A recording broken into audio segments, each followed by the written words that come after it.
Thank you, Michael. You might like to do it further. No, that's fine. If I put specs on, I can see, actually. I think some of you might have wondered what a new museum in Basrah might have to do with the British. Indeed, seen against the background of the many and varied needs of Iraq as a whole, after decades of strife and neglect, Basrah might not seem an obvious place for special British attention anyway. So let me begin with a brief overview of Britain's historic connection with this great city at the head of the Gulf. Before I come on to the project itself and its genesis in the aftermath of the Second Gulf War in 2003. Britain has had something of a special association with Basrah going back a long way. Back, in fact, to 1635, when Britain made its first tentative entry into Turkish Arabia, as Iraq was known, when the three provinces of Mosul, Baghdad and Basra formed part of the Ottoman Empire. The East India Company, EIC, led the way, apparently believing that its trade, which was hampered by numerous obstacles in Persia, might run more freely under the Ottoman flag. It sent a ship to Basra with a small cargo of woolen cloth, and trade was good. And from this simple beginning developed a trading and political relationship that has continued off and on for 400 years. In 1641, the East India Company secured from the Ottoman governor ground near the custom house in Basra for an agency or factory, with the promise of trade in pearls, Arabian horses and dates. As the returns were good, it was decided to make the factory permanent. Basra became one of the EIC's most famous centres of exchange. This fortunate situation did not last for long because Dutch competition became too strong. Their goods flooded the market, and the EIC decided in 1660 to close the factory. Trade continued on an occasional basis over the following years until about 1723, when a factory was again established at Basra. In 1764, the EIC representative was recognized by the Ottomans as the first British consul, and indeed as the first among all foreign representatives. He enjoyed considerable powers and privileges, for example, the right to protect British merchants and travellers and to regulate the departure of British vessels. And he and his staff were exempt from various Turkish taxes. In addition, he enjoyed immunity from arrest and freedom of travel within the country, when, and I quote, he should be allowed to wear a white turban, sabre, bow, or other warlike instruments. Those were the days. It wasn't like that in my time. At that time, the Basra agency, or factory, I hope you can see it there, somewhere there, next to the Sarai, there's the factory. The factory was situated near the southern bank of the Ashar Creek, at a short distance from the Shatt al-Arab, and a little to the east of the Pasha's residence, which was roughly in the middle of the town. There was also a country house, or branch of the factory, at Belvoir, which I suspect was pronounced by the Brits as Beaver, on the right bank of the Shatt al-Arab, about 4 miles from Basrah at that time. Belvoir was possibly identical with Margil, where the EIC's residents later bought a property. I'm not sure I can see it. I think it's over there somewhere, about there, I think. Following Bonaparte's invasion of Egypt in 1798, the British government was much exercised by the threat to its interests in Asia from the appearance of the French Navy in the Indian Ocean and the Persian Gulf. The adequacy of British representation at Baghdad, which had been in the form of a native agency since 1781, was brought under review in 1798, and after much discussion of moves to frustrate Bonaparte's plans, a British representative was appointed resident at the court of Baghdad. But Baghdad was still secondary to Basrah in importance for Britain. The Margil or Belvoir site had been in British possession since about 1775, and the British consul had his residence there. The property also included storerooms, a coal depot, a wharf and a dock, and British consuls continued to reside there until 1870, when they established a new residence some 2 miles outside Basrah town, which was to remain in British possession for nearly a century. The consulate buildings, owned since 1895 but occupied since about 1870, became uninhabitable at the turn of the 20th century when the foundations subsided. And in 1903, a fine new building was built on the same site. Responsibility for the place had been transferred from the government of India to the British government, and the first British consul, albeit with the Polish name of Vratislav, assumed charge in December 1898, though by now the post had come under the direct supervision of the Consul General in Baghdad. The building remained in British occupation until 1967, when relations with Iraq were temporarily broken over Britain's alleged support for Israel in the so-called 6 Days War.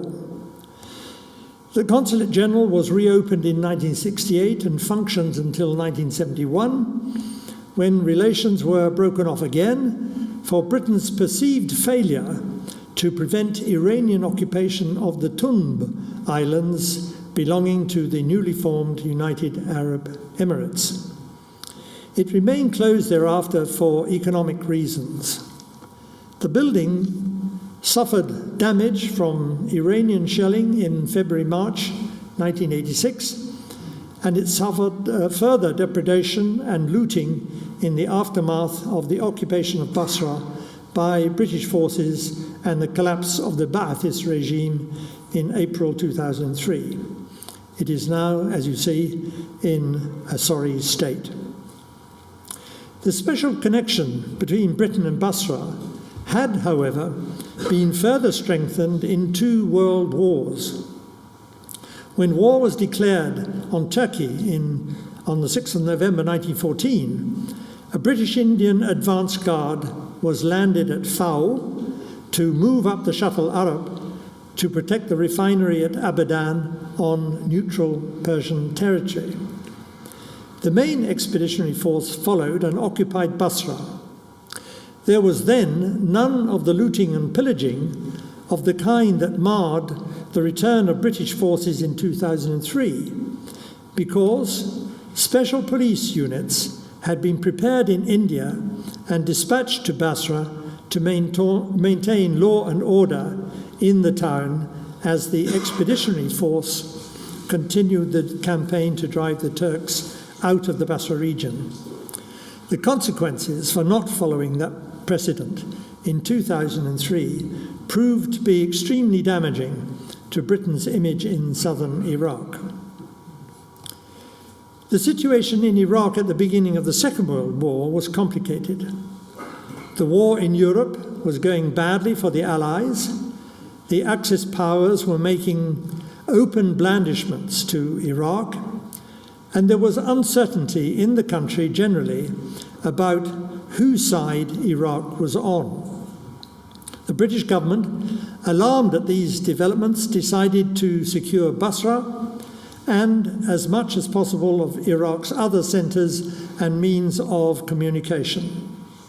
Once again, troops were dispatched from India and remained in the country until 1947, with notably an Air Force base at Shu'aiba outside Basrah, which was returned to Iraqi control only in April 1955. After coalition forces occupied Iraq in 2003, the British Embassy was reopened in Baghdad, albeit for security reasons on a different site within the so-called Green Zone from the former embassy by the Tigris River, which was closed after the Iraqi invasion of Kuwait in 1990.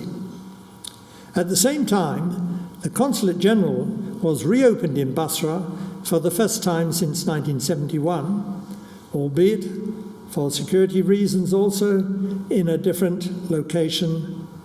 Initially, it was co-located with the British military headquarters, first in downtown Basrah, near the site of the new museum, and then at Basrah Airport, where it remained until the British military withdrawal in April 2009. It was closed again in late 2011 as it was felt that the embassy in Baghdad could cover adequately the south of Iraq, and that with the US military withdrawal from the south, it was hard to justify the very significant likely extra costs of assuring its security.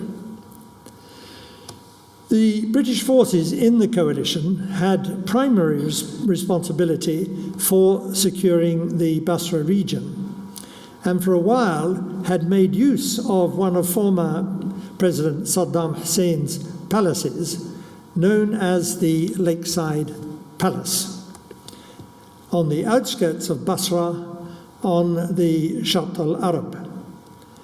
They used it for accommodation and a canteen until they moved out to the camp near the airport. So it was already well known when the proposal to develop an Iraqi-British project to protect and promote cultural heritage in southern Iraq was first mooted at a lunch in the British Museum in September 2007, involving Major General Barney White Spunner, Neil McGregor, then director of the British Museum, and Dr. John Curtis, then keeper of the Department of the Middle East at the British Museum. The lunch had been arranged to provide Major General White Spunner with recent information about the state of Iraq's cultural heritage, as he was due to be deployed there in February 2008 as Commander-in-Chief of British troops and General Officer commanding the Multinational Division South East. At the lunch, it was suggested that the greatest need would be to arrange for the inspection of archaeological sites and the protection or refurbishment of museums. Major General White Spunner appointed Major Hugo Clark, no relation, as the manager of this project. In the course of 2008, the British Army visited and inspected all museums in their area of command and decided that Basrah offered the only chance of a viable project.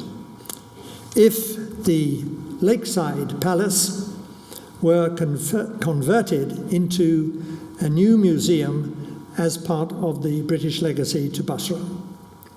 Detailed plans for reconstituting the palace as a museum were drawn up by the Royal Engineers, and the Army made contact with the young director of the existing Basrah Museum, Qahtan al-Abid, who, at great personal risk, made frequent visits to British Army headquarters in their airport base. His life was threatened on a number of occasions. Indeed, at one time, when he was driving with a companion, a gunman fired on them, killing the companion. Not to be put off, he embraced the project enthusiastically, as the existing Basrah Museum from the late Ottoman period, which had been the Greek consulate from 1945 to 1971, was no longer fit for purpose and had been looted during the spring uprising in 1991. It was located in an old courtyard house in poor condition in an insecure part of the town, and was unsuitable for displaying and safeguarding high-value archaeological and historical material. In parenthesis, I might mention that in the interval of over a decade, the building has been refurbished as a museum of Basrah heritage. So the British Army surveyors produced an estimate of the cost of refurbishing the Lakeside Palace and fitting it out, but the army withdrew from Basrah a year later in 2009, and the project would probably have foundered there and then, as there was no official British funding available to carry it forward. However, Major Hugo Clark approached Dr. John Curtis to see if the British Museum might be able to help. The museum was not in a position to undertake such a project directly, but could supply expert advice. John Curtis, who was shortly to retire and take up the position of keeper for special projects at the British Museum, agreed to explore with Qahtan al-Abid the possibilities of forming an independent body in the UK to raise the necessary funds, and he welcomed the idea generally. Following this, in April 2008, a workshop was arranged at the British Museum to present to the international community proposals for a new museum in Basrah and a survey of archaeological sites across southern Iraq. The workshop, which included a number of Iraqis from the field of antiquities and heritage, as well as Neil McGregor, Andy Burnham, then Secretary of State for Digital Culture, Media and Sport, and Major General White Spunner. And they enthusiastically endorsed both proposals. So with this mandate from the workshop, and with the full approval of the Iraqi State Board of Antiquities and Heritage, the next and main phase of the project was planned for June 2008. This consisted of a visit to Iraq by John Curtis and Dr. Paul Collins of the British Museum, Dr. Margareta van Es of the German Archaeological Institute in Berlin, and Professor Elizabeth Stone of Stony Brook University in New York. In addition to inspecting archaeological sites, on the 3rd of June, the group visited the Lakeside Palace and met there an Iraqi delegation that included Qais Hussein Rashid, head of the State Board for Antiquities and Heritage. The British Deputy Consul General was also present. There was again enthusiastic support for the project from the Iraqis, but it was recognised that further official steps would have to be taken before the project could be signed off. With no prospect of any British government funding and the imminent withdrawal of the British Army in early 2009, the project was put on hold until it was resuscitated at the end of June 2009 when John Curtis and Paul Collins were able to revisit Basrah. During this period, a number of useful meetings took place with local officials and representatives of the British civil engineering firm Mott MacDonald. Soon after this, it was confirmed that both the then Prime Minister Nouri al-Maliki and the Basrah Provincial Council had agreed that the Lakeside Palace could become the new museum for Basrah. In response to this development, a meeting was called at the British Museum in September 2009 to discuss how the project could be taken forward. There was clearly general enthusiasm for supporting what could be regarded as the British legacy, but it was equally clear that any funds would have to come from the private sector. At that time, it was believed that around £10 million would be needed to restore the Lakeside Palace and turn it into a museum. But it was felt that a pragmatic approach would be to try and raise the start-up costs in the UK and then ask the Iraqi government to cover the remainder. John Curtis was tasked with setting up a steering committee, which came together in December 2009, initially under the chairmanship of Dr. Salah al-Sheikhli, a former Iraqi ambassador to the UK. Other members were John Curtis as secretary, the late Lamia al-Gailani, Major Hugh Clark, and myself, with Angela Smith of the British Museum taking the notes. The steering committee met again in February 2010, now with the addition of Alice Walpole, the British Consul General in Basra, and now under my chairmanship.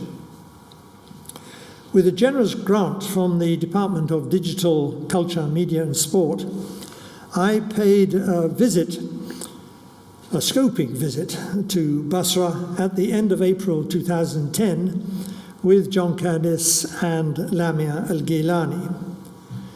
We joined the Consul General for meetings with the Governor, the Chancellor of Basra University and Qahtan al-Abid.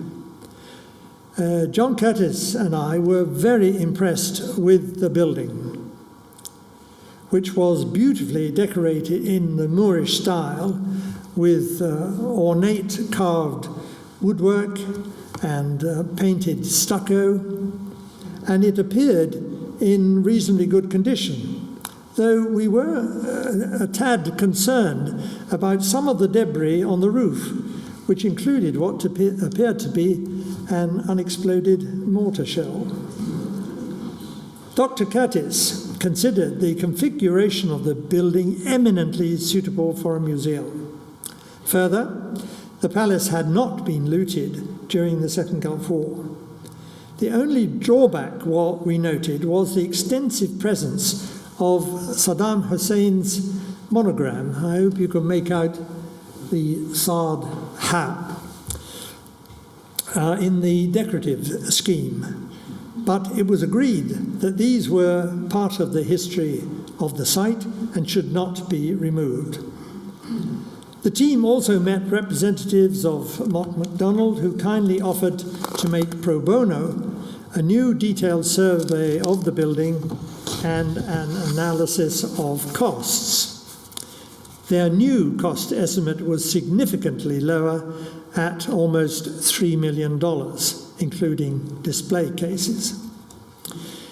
It had by now become clear that in order to collect funds for the new museum, a UK-registered charity would have to be set up. For this purpose, Christopher McCall, QC, kindly provided pro bono the necessary paperwork, and the charity Friends of Basrah Museum, FOBM, came into being on the 9th of August 2010, with myself as chairman, John Curtis as secretary, Lamia al-Gailani Salah Sheikhli, Claire Bebbington of BP, Alice Walpole as trustees. Following this, Qahtan al-Abid spent a month at the British Museum in the autumn of 2010, drawing up a space plan and an operating plan for the new museum. The new charity was launched at a reception in the King's Library at the British Museum on the 1st of December 2010, sponsored by BP. I hope you don't mind me mentioning that connection. Some people are a bit sensitive. A strong delegation attended from Iraq, led by Qais Hussein of the State Board for Antiquities and Heritage, and the Friends of the Basrah Museum. I signed a memorandum of understanding with him, with both parties promising to collaborate to bring the new museum into being. There were also expressions of support from the British Institute for the Study of Iraq and the then British Iraqi Friendship Society. Shortly after the official launch, a number of generous donations were made to the charity, most notably by BP, who contributed $500,000. Other donations were made by Petrofac, the Control Risk Group, Charlotte Bonham Carter Fund, IPBD Limited, Pulse Brands, and a number of private individuals. It was therefore possible to start the project with assets of around £350,000. The Basrah regional government also agreed to pay $1 million towards the cost of the display cases, and later pledged a further $2.5 million towards the refurbishment. The Iraqi authorities recognized that they would be responsible thereafter for the staffing and operating costs. They would also provide the objects for display, largely from Baghdad, but also locally.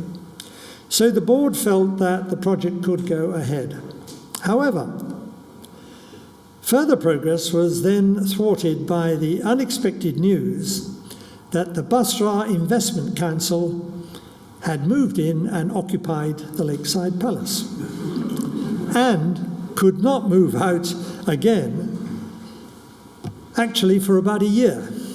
And it was only in January 2012 that the building was finally vacated and Mott MacDonald could be instructed to reassess its situation and to prepare a programme of works, on the basis of which the project was able to go out to tender, and eventually a local firm, Barr al-Aman, was appointed to do the work. However, while the FOBM were planning to ensure that our funds would be concentrated in an identifiable element of the whole project, outside events again threatened to derail it completely. First, it was proving difficult to find agreement in Baghdad on the formation of a new government, with the consequence that there was no budget and large areas of public expenditure were put on hold. Then the oil price collapsed and there were no funds available anyway for the Basrah regional government to offer. The FOBM decided nevertheless to propose to the Basrah and Baghdad authorities to go ahead using FOBM funds to secure the building as a whole and to prepare the so-called marbled hall, top right, as a Basrah exhibition with the adjacent Babylon Gallery as an education centre, leaving it to the Basrawis to complete the project when funds became available. This was accepted as the only way to proceed, and detailed planning went ahead accordingly. The FOBM needed to appoint someone in Basrah to supervise the work, and on Mott MacDonald's recommendation, agreement was reached with Peter Hunt, one of their former employees in Basrah, who had set up his own engineering consultancy there, HWH and Associates, and was familiar with the project. In June 2015, Peter Hunt was back in London with bills of quantity for the restoration work, which he estimated would take only 3 months to complete. On that basis, and taking into account the time it would take to install the display cases and to select the items for display, with all the necessary signage in Arabic and English, it was thought possible to look at a launch date around the end of 2015. So, the Baghdad and Basrah authorities were again consulted, and they gave their go-ahead. The refurbishment was indeed done before the end of 2015, but it almost inevitably took much longer than planned to select the main items for display from the Iraq Museum in Baghdad, to transfer them securely to Basrah, and to prepare the signage, so that we had to postpone the official opening to 27 September 2016, with an exhibition in the marbled hall depicting Basra's history from the Garden of Eden to Sinbad the Sailor, through successive Hellenistic, Parthian, Sasanian and Arab civilizations. It was a considerable achievement, which not even a power cut for half an hour, no lights, silenced the microphones of the officiating speakers. That might have been a blessing, I don't know. And the failure of the caterers to cater for the guests. But none of this could overshadow the event. Meanwhile, in June 2016, the British Council had announced the creation of a £30 million fund in partnership with the Department of Digital Culture, Media and Sport to help create sustainable opportunities for economic and social development through building capacity to foster, safeguard and promote cultural heritage affected by conflict overseas. The FOBM trustees submitted an expression of interest for funds for the completion of the Basrah Museum on the grounds that it would provide a lasting positive legacy for the people of Basrah and Iraq and would contribute to the promotion of cultural heritage in the region. The trustees received confirmation of their eligibility to apply in July 2016 and made an application accordingly. The competition for these grant awards was very tough, and the trustees had no certainty of success. However, in December 2016, the first round of grants was awarded for just 7 projects funded by the Cultural Protection Fund, and the trustees of the Friends of Basrah Museum were fortunate to obtain a grant for the completion of the Basrah Museum. The trustees appointed Mrs. Joan Porter McKeever, a BISI trustee, as the UK coordinator for the project.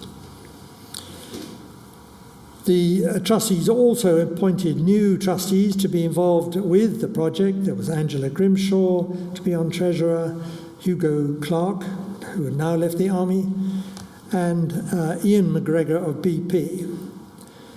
Dr. Sheikhli and Alice Warpo stepped down from their trustees' role in December 2016. In mid-January 2017, the FOBM finally received the permission to start the grant-funded project.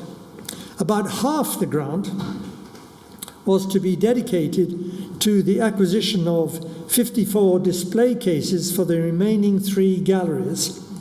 A German company called Raya, who supplied the first display cases for the first phase of the project in the Basrah gallery, made a successful bid for the remainder. The rest of the grant was to go towards training programs by a range of UK and international professionals for museum staff and volunteers on exhibition development, interpretation, graphic design, conservation and scientific analysis. The widespread demonstrations in Basrah in June to September 2018, calling for jobs, basic services, and an end to corruption, when protesters burnt Shia political party offices and the Iranian consulate, were anxious times for the museum and its staff. But the FOBM managed nevertheless to hold 2 training courses in Basrah and in Amman, focusing on management skills, labelling of objects and signage. Additional funding was provided by the Charlotte Bonham Carter Trust. An anonymous donation was also received in 2018 to support the creation and refurbishment of one room as an education or learning centre. Under conditions of high security, some 1,400 carefully selected objects from the Iraq Museum in Baghdad were flown to Basrah, and a period of feverish activity began to prepare and install them for display, with all the appropriate labelling and signage. In addition, some of the pieces from the original Basrah Museum were installed in a special case in the Basrah Gallery, along with objects from the survey of the lost city of Charax-Spasinu, known as Alexandria on the Tigris, recently undertaken by the Basrah Antiquities Commission and Manchester University, with support from the Cultural Protection Fund. Finally, on 19 March 2019, all was ready. And in the presence of dignitaries from Baghdad and Basrah and some FOBM trustees, with about 600 guests, the 3 new galleries, Sumer, Babylon, and Assyria, were officially opened, this time without a hitch. Here are just a few of the objects on display. I might add that about another 600 objects are still to be transferred from Baghdad. By this time, I had stepped down as chairman of the FOBM trustees, though I remain a trustee, and handed over to John Curtis, thinking that the project, as originally envisaged, had been completed. But it did not, in fact, end there, as the Cultural Protection Fund invited the trustees to put in a bid for further funding of just over £240,000 to establish a library on the upper floor of the museum for completion about the end of this year. The British Institute for the Study of Iraq is a partner in this aspect of the project, and with expert advice is assisting the Basrah Museum and the FOBM to implement it. A workshop was held in the museum to create a vision for this research library and to explore plans to engage with the next generation of cultural heritage enthusiasts.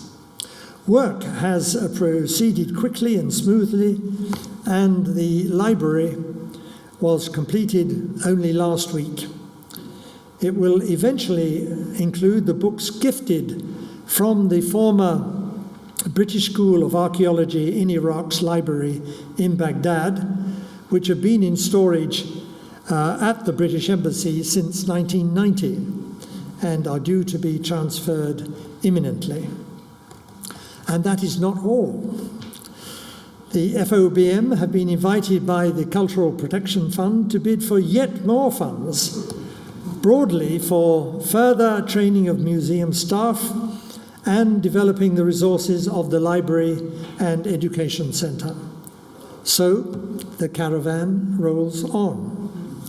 Indeed, I've just heard that discussions are underway to open a rooftop restaurant served by an outside stairway and lift, and that the museum and the surrounding area will receive a major investment of about $2 million from the Basrah City Council to make it a cultural hub for Basrah. No one had any idea at the outset that the project would take anything like a decade to bring it to complete fruition.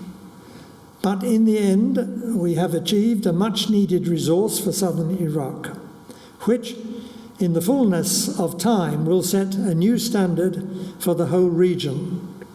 It will also serve as a positive demonstration of British support for the redevelopment of Iraq in the post-Saddam era. Strong links have been forged between the new museum and the British Museum and the British Institute for the Study of Iraq, which will help to maintain and further develop the historical relationship between Basrah and Britain well into the future. Whether there is a connection or not, I do not know. But I might mention in conclusion that at a recent Chatham House conference called Iraq in Transition, the Iraqi Culture Minister, Abdelamir Al-Hamdani, announced a plan to build a new cultural complex in central Baghdad, which would include a modern, purpose-built, multi-purpose museum that would better showcase the treasures of Iraq's ancient civilizations. The present museum, which was originally created by Gertrude Bell in 1923, would then become a museum of Islamic art and culture. It might seem strange that when it is beset with so many problems, not least a budget deficit of $23 billion and renewed popular demonstrations on the streets of Baghdad as well as Basrah, Iraq should be devoting resources to promoting its ancient heritage. But there is an important political imperative. Many people in Iraq, and indeed elsewhere in the Arab world, particularly among the younger generation, have been induced to dismiss anything pre-Islamic as not part of their heritage and of no value. So, the proposed museum for Baghdad, and indeed the new museum in Basrah, should perhaps be seen as a positive contribution to a narrative aimed at bringing the different communities in Iraq closer together by showcasing their shared ancestry and heritage. Thank you.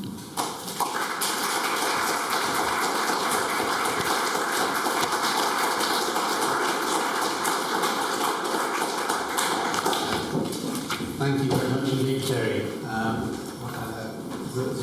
The challenges have clearly been immense. I do not know Iraq, but I know Afghanistan quite well, and there have been similar kinds of challenges there as well. Part of the course, I think. Libraries were destroyed in the conflict. We'll take questions. Please.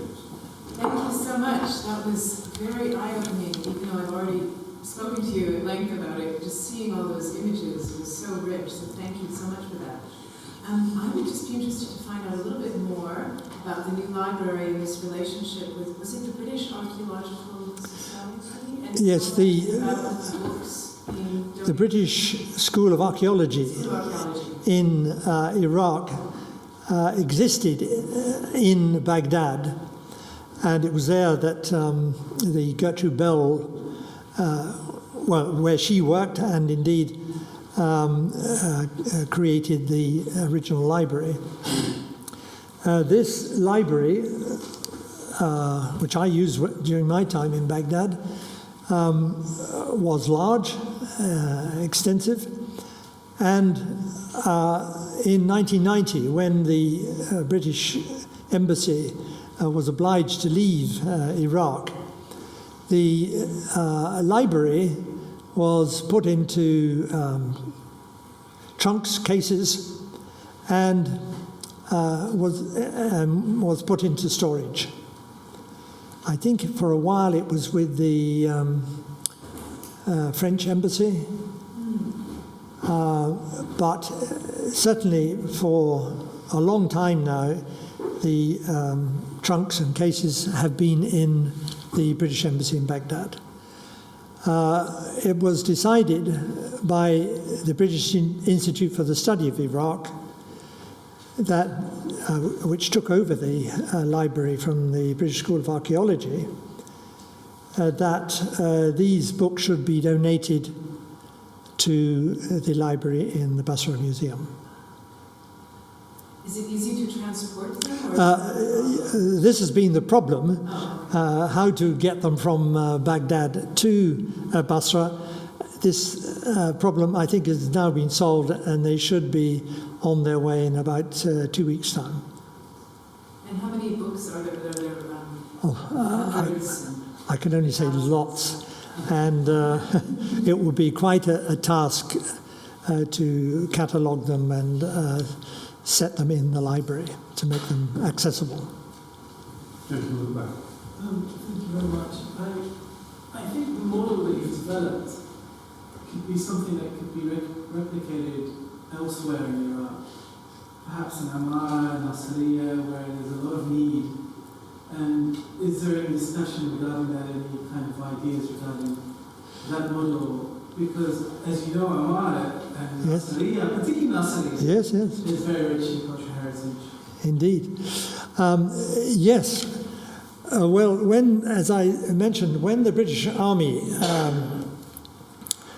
did the survey of southern Iraq, they looked at places like Nasri and other places in southern Iraq to see whether it was possible to revive them.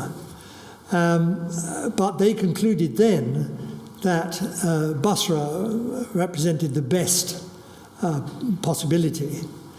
I think because these smaller museums outside had been heavily looted and damaged. For the future, I suspect that the probable route for the rehabilitation of such museums is through UNESCO. I understand there's already a program working on places like Mosul. Though where the resources are coming from is another question. At the Chatham House conference, which I mentioned, when the Minister of Culture said that there would be this new museum complex in Baghdad, he said blithely, and the oil companies will pay. I'm not sure the oil companies know about that, and that remains to be seen. But clearly, finding resources will be a major problem when there are so many other demands. Thank you very much, sir, and congratulations on all you've done. One can't help but wonder about the security aspects. Is that being funded, and are there guards everywhere? You're quite right to raise that concern. It's one that certainly bothers us. During the previous demonstrations in Basra in 2016, militia units were put round the museum, and I would hope that that would continue to apply if there are other demonstrations. Well, there have been, of course, recently. It is clearly a target, quite vulnerable, and there are objects of great value within. But my guess is that the Basra authorities are quite aware of that and will take appropriate measures. And in Baghdad also? Well, I'm not aware of the situation in Baghdad. I mean, as regards the museum, you mean?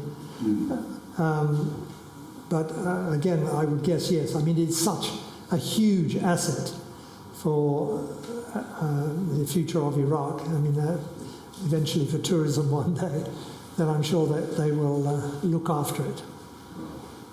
You mentioned the education centres being Yes. part of the museum. Could you say a bit more about the work that the museum is going to do with schools and colleges? Well, that work is already ongoing. The museum is already a popular destination for school groups. This new education centre is still, I mean, the room itself has now been finished, so it can function. The administrative input is still to be formed, but we are taking expert advice from a number of agencies to set that up and make it a going concern. But it is a vital aspect of the museum which we are very anxious to encourage.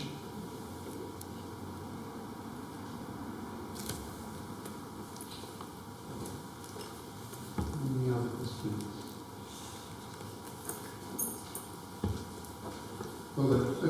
Ready again. Terry, you were obviously very determined to accomplish this project, and what kept you going for over 10 years?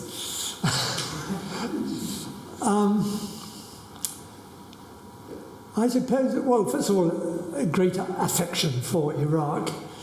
And I know, because I've been back a number of times, something of the horrors they've been through over the past 20 years or so. And it seemed to me that in a very small way we could make a positive contribution to rebuilding, well, Basrah, but wider afield. Knowing Iraq as well as I do, I expected all kinds of pitfalls and obstacles and obfuscation along the way, and I wasn't surprised when all those things happened.